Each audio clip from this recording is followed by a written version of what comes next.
Appreciate you guys being here. I want to start off by saying I wouldn't be standing in front of you guys today if it wasn't for Coach Jeff Scott and believing in me and bringing myself and my family here. Since I've been here in Tampa, I came in 2019. Since I've been here, I've had two beautiful little girls. Tampa Bay is an amazing and incredible place. We have an unbelievable university that Michael touched on all the things and the direction that we're heading currently as a university. But I wouldn't be here without Coach Scott and Michael Kelly believing in me and my abilities as a coach to come here in 2019. And I can promise you that I can rest my head on the pillow knowing that I poured every single thing, every ounce of myself into this program, and will continue to do so moving forward for as long as possible. I want to thank Michael Kelly, Chris Pierce, Jay Stroman for giving me the opportunity to lead these young men over the next couple weeks. But it's about these young men. That's the end of it. It is about the student-athlete experience, and it is about these young people. I got into coaching 20 years ago to help young men, and it is about them. So we're going to do everything in our power to give them 3 weeks of the elite student-athlete experience, and our entire staff is invested in that. Everyone that works with our young men are bought into helping them over the next 3 weeks have the absolute best experience they can with the 25% of our season remaining. And when we started this journey back in January, or technically back in December of last year, working towards the 22 season, we all knew that we had a guaranteed 12 games. And we're all locked into that with the understanding that we're taking it one day at a time, and we're going to move forward and have some fun and get these kids ready to play.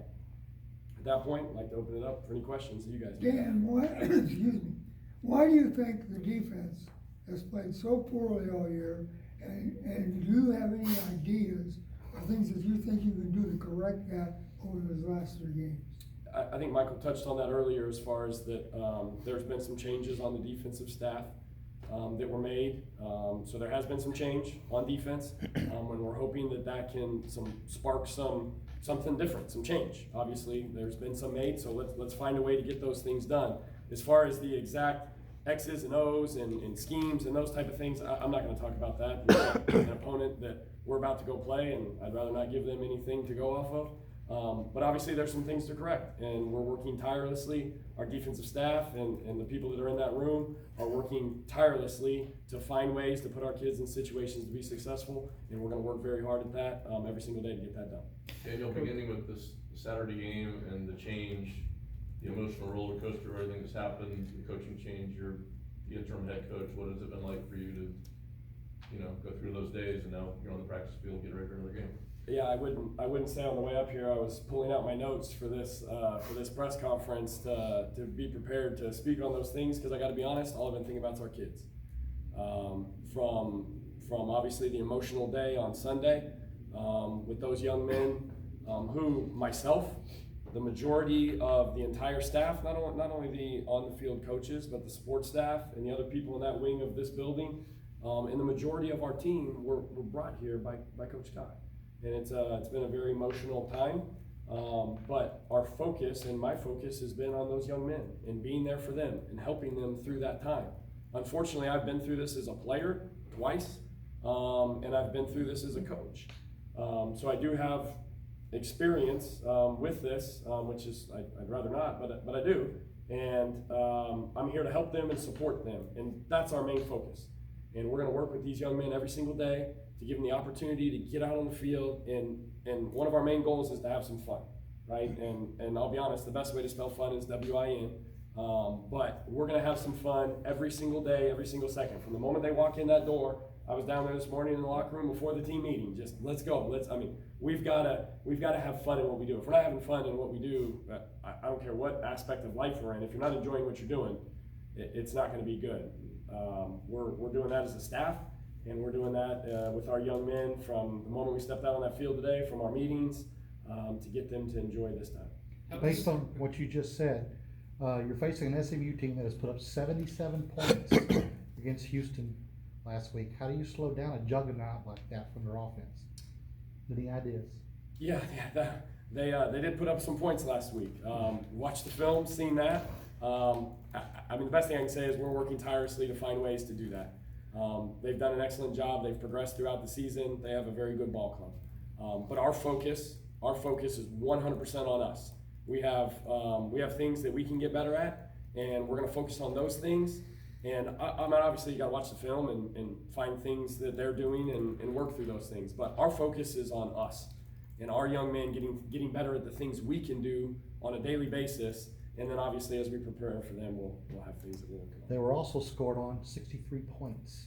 Should be a lot of opportunities for you guys to score, huh? Both of those sides, yeah, there was a lot going on. I think there was some onside kicks during that game too because of all that. So that was correct me if I'm wrong, I believe it was an FBS record for points in regulation in a game. So we're talking about a record game leading up to this. So that was the hand I was dealt, and we're going to go get it. So we're fired up about it, and we're ready to roll. Yes, sir. Coach, with Ernie, I mean, it's kind of wild to think about that. Just 4 or 5 years ago, he was the director of play personnel on Lane Kiffin's staff at FAU. I mean, just to now him, being prepared to be the defensive coordinator of this team for the last 3 weeks. Just what can you say about his rapid ascent up the coaching ranks? Yeah, I've been with Ernie the last 3 years. Coach Sims the last 3 years, and how he prepares, how he tackles life on a daily basis is an inspiration to everybody around him. He is an absolute professional. He is a phenomenal father, husband, man, mentor of these young men, and I believe that's why you've seen that trajectory through his career. Let's not fail to mention that he was the number 9 draft pick after 3 years at FSU, and had an incredible NFL career as a player. So he understands what it takes to be a professional at the absolute highest level. And I have the utmost confidence in him and our staff to continue on that path. Daniel, last season, and you had a hand in this too, you changed the defense and you played very well at UCF, very productive defense, and now another change. And you can't overhaul the defense, but can you change some things to really put on a different track in 1 week, progress-wise? Yeah, and without getting into specifics that would help our opponent, sure you can. There's things that you can do. And we've got to find the things, but can you overhaul it completely? My answer would be no. But we've got to find the things find what they are that we've done well, utilize those, and then find some wrinkles to try and keep a record-setting game last week. I wouldn't say on their heels, on their toes, just keep them on their heels a little bit so that they're not just coming downhill all the time. Obviously, this year's been frustrating. In years of past, teams are looking for progress. Players are looking for progress. What's the message you send to your team? How do you get this team, fired up to play the 3 remaining games with not knowing what the future is going to be next year for them? Yeah, I would say, Michael touched on it a little bit earlier. I think it's special teams is a very unique role.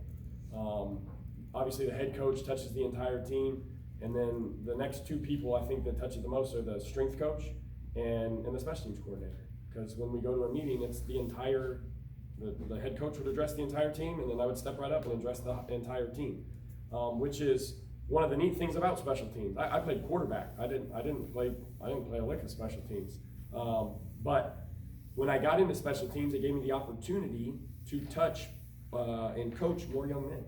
All of a sudden, I got to coach the backup wideout, running back, receiver, tight end, linebacker, DB. And all of a sudden, I was able to help mentor more young men. And I told them 100% it's about them. I love you. I care for you. I understand what you're going through because I've been there, and I'm here to help. And I told them I'm not going to be any different. And that's the exact same reason I was down in the locker room today, getting them going before we got up to the meeting. I'm not going to change. I'm going to be the exact same that I've been since the day they got here, and I'm going to do my absolute best to give them the best experience possible. Could you gauge the feeling just among the team about how they're handling this? Yeah, I think that's important to be able to gauge that, and moving forward, I'm going to have to do that. But I will say this, and I think for all of you that have been in here over the last 3 years, our kids show up.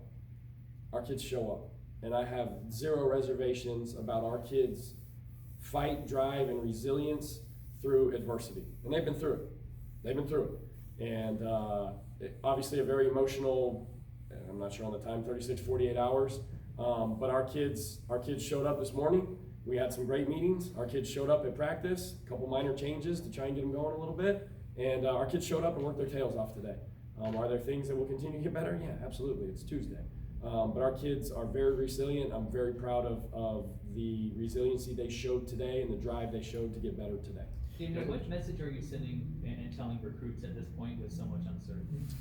Yeah, I can't comment on specific recruits. General message. Yeah, every single one of our coaches have reached out to our committed recruits and spoke to each and every one of them. And I got on the phone, played phone tag with just a couple of them, but I've spoke with the majority of them as well, and just told them to be patient and express to them how I feel about this great university and the Tampa Bay area and everything we have going on as an athletic department, as a program. I, with the bottom of my heart, truly believe that we're moving in the right direction as a program, and we've obviously got to do a better job in the win column. But just assured them to take their time. We're here for them. We'll give them every piece of information, and to just be patient as the process takes its course, and we'll be there to communicate along the way. Daniel, you have many players that were here for the entirety of Jeff Scott's era, or were recruited by him in the last year or two, and they didn't get it done. So what's the temperature of the team? Are they mad? Are they angry? Are they disappointed? I will say this, yeah, there was a whole bunch of kids that were brought in. The majority of the people up there were brought in by Coach Scott. And Sunday was a very emotional day for all those young men who were brought here and trusted in someone and the staff in this great university. And it was an emotional day. But I guess the best thing I would say is that they're a resilient group that knows that we still have 25% of our season and that are pushing towards that. They have an opportunity. They have an opportunity to go out. They already had an opportunity to go out to practice today, and they have an opportunity to go out on Saturday to showcase their talents and abilities that they've been working so hard for throughout the course of a year. There's 353 days that they have to prepare for 12 opportunities. We have an opportunity Saturday. And those kids have worked their tails off to get to this point, and they're going to continue to work to prepare for Saturday's opportunity. Saturday will be your second home game in 63 days, and I'm sure as you look over to, the Atlantic and what's going on over there, it kind of freaked you out a little bit. But just, how good is it going to be to, have a home game that isn't hopefully not postponed by a hurricane or moved by a hurricane? I'm going to be honest with you. I'm going to worry about what I can control. And if they tell me there's a game wherever it is at whatever time, we're going to be there. We're going to be ready. We're going to go out and warm up. We're going to put the ball down. They're either going to kick it off, or we're either going to kick it off, or we're going to go out for kickoff return. And we're just focused internally on us. If there's something that we have to adjust to, I'll figure it out. I've got great support with everybody in the building to be able to help me with those things. But we're preparing as a staff and preparing these young men for whatever comes our way, and we'll be ready. And when you played, do I understand it right? You had a head coach that was twice replaced, and you were on a staff that the same thing happened. Is that right? I have been, yes. So obviously you understand the resilience, and probably all coaches, this business, that's just part of it, right? Just knowing how to move forward. Is that kind of the sense that, yeah, this has been an emotional, tough to deal with, but it's Tuesday and you practice. That's just what you guys do. Yeah, it doesn't make it any easier. Let me say that it's hard. The coaches Sunday, I sent all the coaches home right after we got done because they got to go home to their families, and it's difficult. And there's a whole bunch of families that have moved here, and the coaches got to go look little kids in the eyes, and it's hard. And they got to go to school, and it's very, very difficult. But as coaches, Mr. Kelly touched on it. We've got a job to do, and it's not about us. It's about these young men. And it's about us giving them everything we have for their experience that we signed up for. And all of us sat in there in a team meeting at the beginning of the year, and we signed up for that, for these opportunities. And our coaching staff has done an incredible job with that, and so have our young men. So I'm very thankful and proud for them to show up ready to work and to get these young men going and have a good experience for them as we finish. Coach, it's not the most ideal situation coming into a 1-8 team with a backup quarterback, a few injuries on the defense, and you got 3 conference matchups coming up. What are your expectations for the team for the remainder of the season? We're going to learn from the past. We're going to live right now as we plan for the future. And my expectations are that we're going to show up to work one day at a time, and we're going to have a great attitude and effort because we control that. And we control how we respond. We don't control adverse situations, but we control how we respond to them. That's a choice. And that's something that as we mentor young people, we've got to teach them in life. There's a lot of things that go on in this world. And there's a lot of adversity that hits us in the face that we're not always in control of. But we are in control of how we respond to it. And that's something that we'll work through all the time. And we're going to have a phenomenal attitude and effort from the moment we wake up, and we're going to go throughout our day. And I talk to these guys all the time, man, and I truly believe it from the bottom of my heart. It is always a great day to be a USF Bull. And I'm fortunate to be here under this great leadership and working with this young man, and I'm excited for that. Yeah, and you look at these next 3 games as a possibility, if you guys have some success, that you and the staff could be retained and be named the next head coach? I think Michael touched on that earlier. We're talking about 3 games. I'm working on today. I'm going to get out of this meeting, or get out of this, and I'm going to go work on the next thing, getting ready for the next practice, taking it one day at a time. I've said it multiple times. I love it here. I think it's an incredible place. But I'm working for these young men, and I'm going to give them everything I have, and whatever happens from there, happens from there. And I do love it here, and it's a great place. I'm going to work my tail off to give them the best experience over these next 3 weeks, and that stuff will take care of itself down the road. Yeah, you would like the job, though. You would like the job, safe to say? In the last 36 hours, I've been spinning a little bit to try and get everything prepared, but I'm enjoying leading these young men, I think would be the best way to put it. And if I understand it right, you're the son of a coach who at some point probably told you not to coach, do something else, and you didn't listen. So here you are. So is it just in your blood to do this and bring that energy? I mean, this is your life. This is what you love, right? Being part of teams and leading teams. Yeah, I think you said it best. I mean, I was told not to get into it, and here I am. I grew up leaving school and getting dropped off at practices with my dad every day, and going to football games. He was coached high school and junior college in California, and I've got to make sure that just timing wise, he and my mom are coming in to see their grandkids, and I got to make sure somebody goes and picks them up, so I don't forget that. That's probably something they need to put on the calendar. But they're going to be here this week, and I'm excited for them to be around their grandkids and get to come to the game. But I can't say it enough. I got into this to help young people, and I got to see that firsthand with my dad, helping young people throughout their life. And those are the things that that I look at in coaching that are enjoyable. Is when those young men call you and say thank you, and I appreciate you, and I love you, and we'll continue to love up on these kids during a very difficult time. But I'm very I don't think I work a day in my life. I get to help mentor young people, and football's the vehicle that allows me to do that. Thank you, Coach. Appreciate it.